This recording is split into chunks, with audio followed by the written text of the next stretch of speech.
Bismillahirrahmanirrahim. Assalamualaikum warahmatullahi wabarakatuh.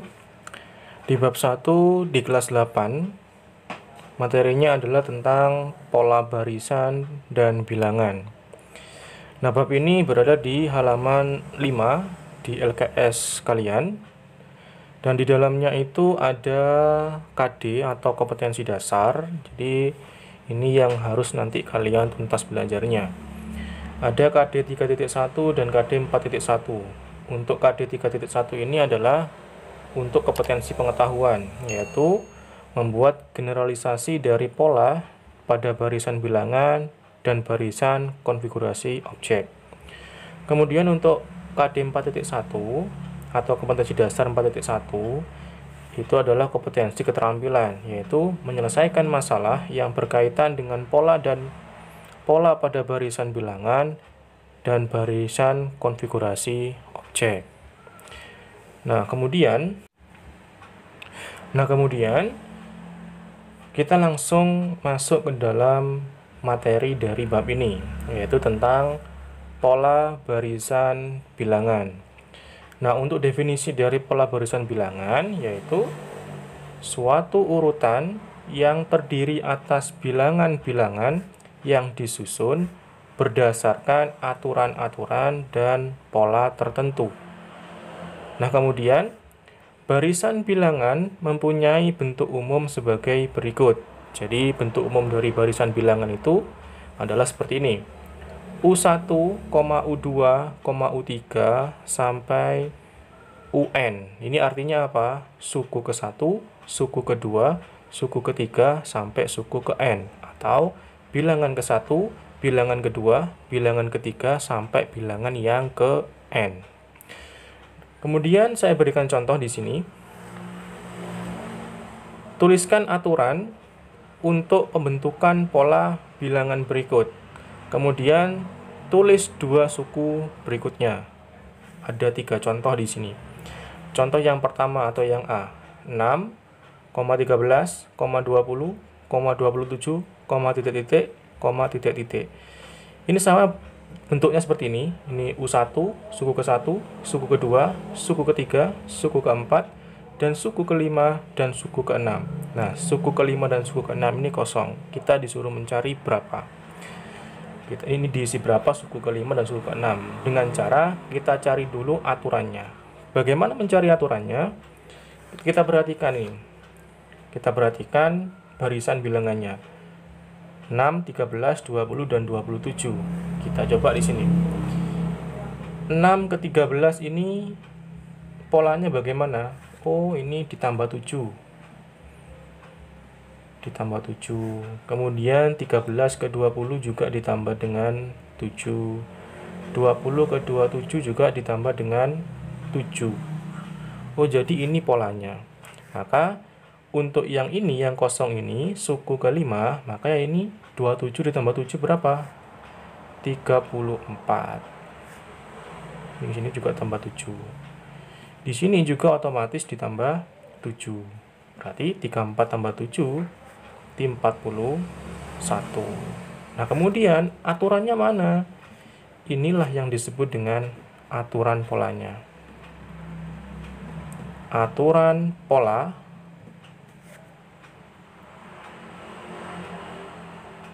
sama dengan suku sebelumnya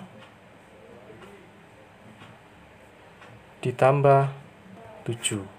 Jadi aturannya seperti itu.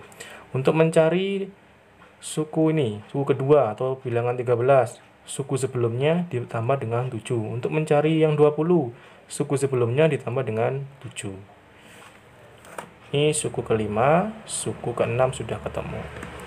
Nah, kemudian untuk soal yang kedua atau soal yang B, perhatikan juga ini kira-kira dari suku ke-1, ke-3, terus 3 ke ini ke-6, kemudian ke-10 ini polanya bagaimana? Kita coba. Oh, dari 1 ke 3 ini polanya ditambah dengan 2. Kemudian dari 3 ke 6 ini ditambah dengan 3. Dari 6 ke 10 ini ditambah dengan 4. Kemudian dari sini ke sini juga ditambah dengan 1. Ini juga ditambah dengan 1. Maka dari sini ke sini juga harusnya ditambah dengan 1, yaitu ditambah 5. Oh, berarti untuk yang ke sini 10 ditambah 5. Oh, berarti di sini 15. Sini tambah lagi, tambah 1. Oh, maka di sini tambah 6. Maka di sini adalah 21. Oh, jadi suku ke-5 dan suku ke-6 adalah 15 dan 21. Jadi inilah yang disebut dengan aturannya. Aturan pola. Kemudian soal yang terakhir ada 19,15,11. Kemudian yang suku ke-4 dan 5 ini kosong. Kita disuruh mencari, tapi kita cari dulu aturan polanya. 19 ke 15. Oh, ini dikurang 4. Ini juga dikurangi 4. Oh, berarti di sini juga dikurangi 4. 11 dikurangi 4 berarti di sini 7. Oh, di sini juga harusnya dikurangi 4 juga. Oh, 7 kurangi 4 di sini 3. Ini sudah ketemu. Jadi dua suku berikutnya sudah ketemu semua, dan inilah yang disebut dengan aturan polanya. Nah, jadi kalian supaya bisa menentukan aturan polanya, kalian harus sering-sering latihan mengerjakan soal-soal tentang pola barisan bilangan. Nah, kemudian materi selanjutnya adalah macam-macam pola bilangan. Jadi ada beberapa macam pola bilangan. Yang pertama ada pola bilangan ganjil. Jadi bilangan-bilangan yang menyusun bilangan ganjil adalah 1, 3, 5, 7, dan seterusnya. Kemudian ada gambar dari pola bilangan ganjil. Inilah gambarnya. Nah, kemudian pola bilangan ganjil itu juga mempunyai rumus. Jadi kalau misalkan kita menentukan, ini kan suku ya, ini suku ke-1, suku ke-2, suku ke-3, suku ke-4. Kalau kita menentukan suku ke-5 masih bisa ditambah 2. Terus ditambah 2 lagi, itu menentukan suku yang mudah masihan. Suku ke-4, ke-5, ke-6, dan suku ke-7 masih bisa kita lakukan dengan cara manual. Kalau misalkan kita disuruh mencari suku ke-50, nggak mungkin kita langsung nggak mungkin kita menggunakan cara manual dengan tambah 2, tambah 2, tambah 2, terlalu lama. Makanya ada rumus pola bilangan ganjil. Nih, pola barisan bilangan ganjil ke n, rumusnya adalah 2n dikurangi 1. Jadi kalau misalkan mencari suku ke-50, ke-100, kita gunakan rumus pola ini, yaitu 2n dikurangi 1. Contoh, pada pola bilangan ganjil, tentukan suku ke-12 dengan menggunakan rumus. Nah, kita perhatikan di soal ini tentang pola bilangan ganjil dan kita disuruh menentukan suku ke-12. Maka kita tulis dulu, 12 ini n, maka n sama dengan 12. Kemudian kita disuruh mencari suku ke-12 atau pola ke-12. Kita tuliskan aja. Ini rumusnya kita tulis, kita singkat aja, pola ke n, rumusnya adalah 2n dikurangi 1. Yang ditanyakan di soal adalah yang suku ke-12, n-nya 12, kita tulis pola ke-12, maka 2 tulis lagi, n-nya yang tadi itu kan kita 12, kita ganti dengan 12, ini dikali. Kalau titik seperti ini artinya dikali. Kemudian dikurangi, 1 turun. Nah, kemudian kita kalikan dulu, 2 kali 12 sama dengan 24. Dikurangi 1 sama dengan 23. Oh, jadi suku ke-12 atau pola ke-12 itu adalah 23. Seperti itu. Nah, yang selanjutnya adalah pola bilangan genap. Bilangan-bilangan yang menyusun barisan bilangan genap adalah 2, 4, 6, 8, dan seterusnya. Dan gambarnya adalah seperti ini. Kemudian, pola bilangan genap juga memiliki rumus. Jadi kita enak kalau misalkan mencari pola ke-20, pola ke-100. Kita nggak perlu menyusunnya satu persatu secara manual. Nah, kita gunakan rumus pola bilangan genap. Rumusnya bagaimana? Pola barisan bilangan genap ke n, rumusnya adalah 2n. Supaya lebih enak, ini saya berikan contoh. Pada pola bilangan genap, tentukan suku ke-20 dengan menggunakan rumus. Seperti yang di pola bilangan ganjil tadi, kuncinya di sini adalah suku ke-20. Kita disuruh mencari suku ke-20. Kita tuliskan, berarti 20 ini adalah n. N sama dengan 20. Nah, kemudian rumus dari pola bilangan genap bagaimana? Kita tuliskan pola bilangan genap sama dengan 2n. Nah, kemudian karena kita disuruh mencari suku ke-20 atau pola ke-20, kita tuliskan di sini pola bilangan genap ke-20 sama dengan 2 dikali n-nya kita ganti dengan 20. Nah, kemudian titik ini artinya dikali, maka 2 kali 20. Hasilnya 40. Oh, jadi suku ke-20 atau pola ke-20 sama dengan 40. Nah, kemudian yang ketiga yaitu pola bilangan segitiga. Bilangan-bilangan yang menyusun barisan bilangan segitiga adalah 1, 3, 6, 10, titik, titik, titik, dan seterusnya. Dan gambar untuk pola bilangan segitiga adalah seperti ini. Nah, kemudian pola bilangan segitiga juga punya rumus untuk menentukan suku-suku selanjutnya. Misalnya suku ke-10, ke-50, dan 100. Itu bisa kita tentukan dengan mudah dengan menggunakan rumusnya. Dan rumus pola bilangan segitiga ke n adalah setengah kali n dalam kurung n tambah 1. Nah, supaya kalian nggak bingung bagaimana cara menggunakan rumusnya, saya berikan contoh. Pada pola bilangan segitiga, tentukan suku ke-12 dengan menggunakan rumus. Sama seperti yang pola-pola sebelumnya, 12 ini berarti n. N-nya sama dengan 12. Nah, kemudian kita tuliskan rumus dari pola bilangan segitiga. Tuliskan aja pola bilangan segitiga ke n sama dengan setengah kali n tambah 1. Nah, seperti ini. Nah, kemudian karena kita mencari suku ke-12, kita tulis saja pola bilangan segitiga ke-12.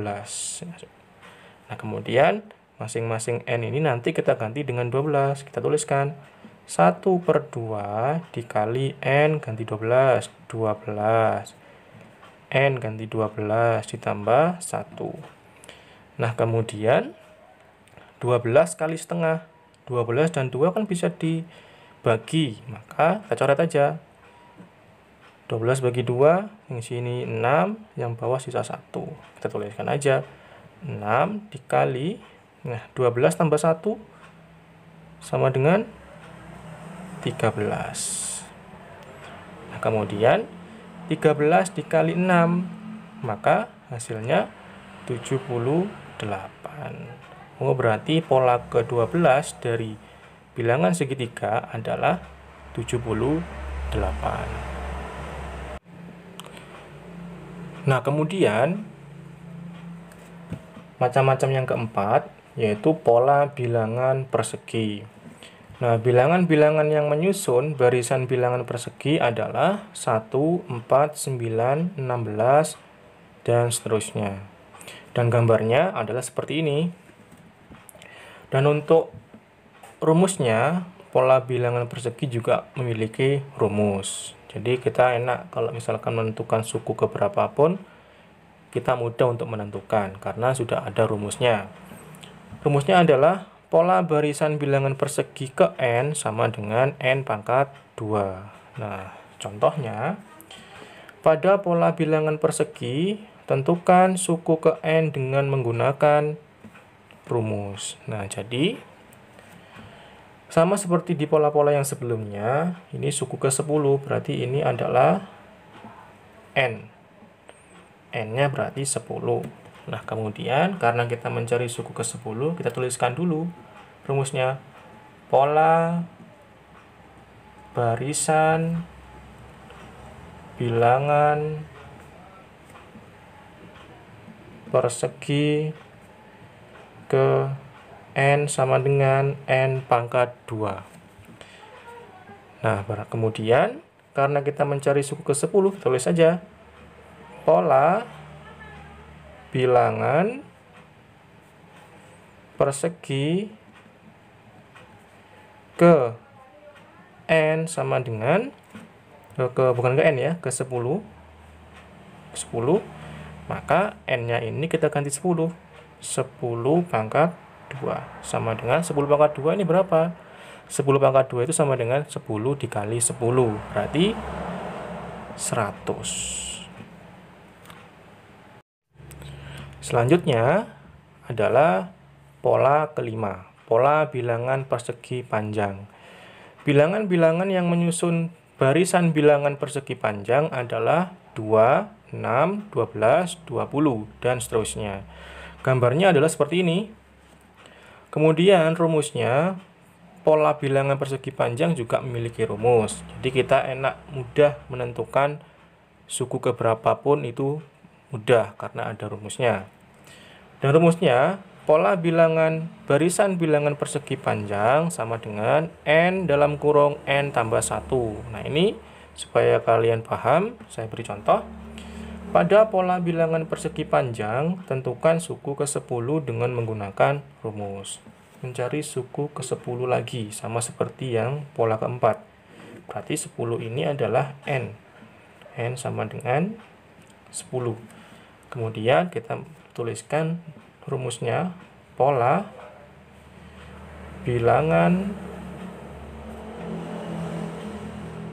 persegi panjang ke n sama dengan n dalam kurung n tambah 1. Karena kita mencari suku yang ke 10, kita tuliskan pola bilangan persegi panjang ke 10. Maka n-nya diganti 10 semua. 10 dikali 10 ditambah 1 ini. 10, ini 1. Nah, kemudian tulisan lagi. Kita selesaikan dulu yang di dalam kurung. Berarti 10 yang di luar kurung, tulis lagi. 10 kali 10 tambah 1, 11. Kemudian 10 dikali 11 sama dengan 110. Inilah suku yang ke-10 atau pola ke-10 dari soal ini. Dan kemudian yang ke-6 yaitu pola bilangan segitiga Pascal. Nah, untuk pola ini berbeda dengan pola-pola yang sebelumnya.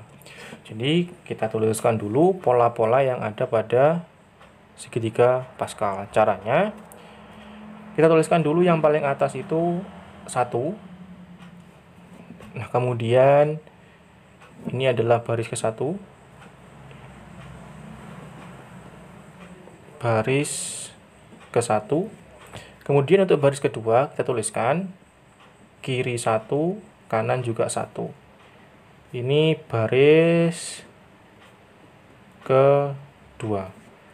Baris ketiga, caranya yang kiri kita tuliskan 1 juga, kemudian yang tengah sini Dari mana? 1 tambah 1, yaitu 2. Kemudian di sini juga 1. Ini baris ke-3. Untuk baris keempat, yang kiri juga 1 juga. Kemudian yang sini kita tuliskan dari 1 tambah 2, yaitu 3. Kemudian 2 tambah 1, 3 juga. Kemudian di sini juga 1. Ini baris ke-4. Dan di sini kita tuliskan juga 1, di sini berapa, di sini juga berapa, di sini berapa, di sini 1. Nah, kemudian dan seterusnya di sini. Ini adalah pola dari bilangan segitiga Pascal. Nah, kemudian dari masing-masing baris ke-1, ke-2, ke-3, ke-4 ini, kalau kita jumlahkan, ini baris ke-1, jumlahnya atau bilangannya adalah 1. Kalau kita jumlahkan, tetap 1. Dan ini dari mana? Yaitu 2 pangkat 0. Nah, kemudian baris kedua, yaitu 1 dan 1. Kita tuliskan 1 ditambah 1. Jadi kita jumlahkan. Hasilnya 2. 2 ini dari mana? 2 pangkat 1. Baris ketiga, yaitu 1, 2, 1. Berarti kita jumlahkan 1 tambah 2 tambah 1. Hasilnya 4. Dari mana? 2 pangkat 2. Kemudian baris keempat, 1, 3, 3, 1. Kita jumlahkan 1 ditambah 3 ditambah 3 ditambah 1. Hasilnya 8.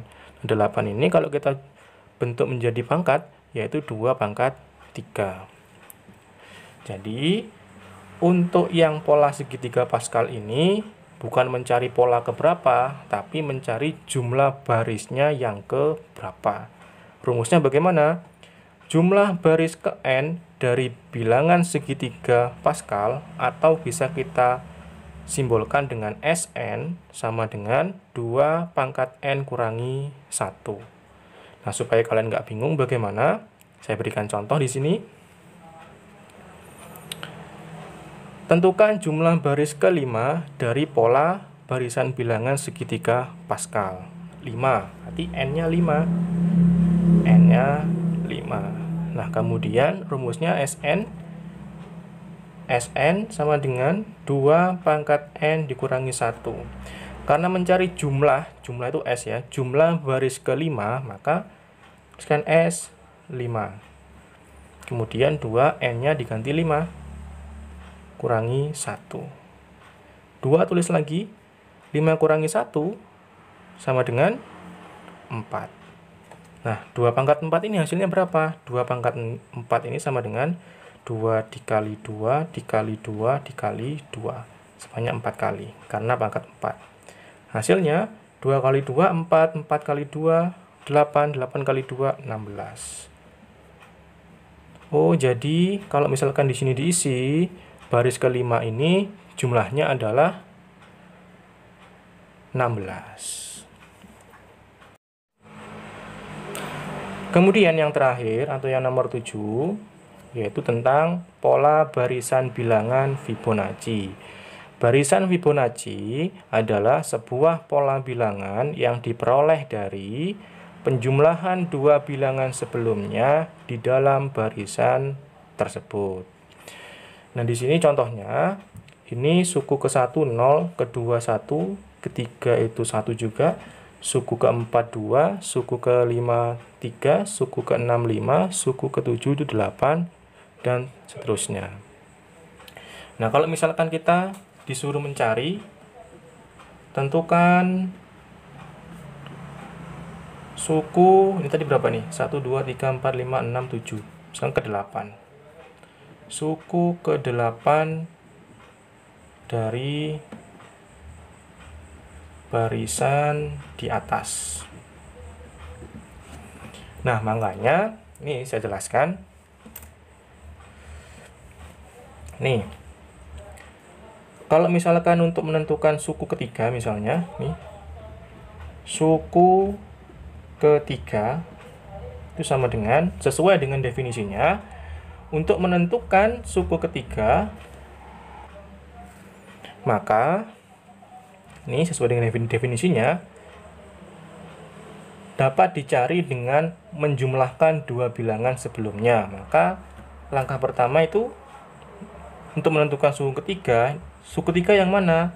Suku ke-1, suku kedua, suku ketiga. Ini suku ketiga. Nah, suku ketiga ini didapat dari mana? Didapat dari penjumlahan dua suku sebelumnya. Ini dua suku, kalau kita jumlahkan 0 tambah 1, 1. Yaitu dari 0 ditambah 1 sama dengan 1. Nah, kalau mencari suku keempat, berarti mana? Suku keempat mana? Ini suku keempat. Maka suku keempat ini didapat dari mana?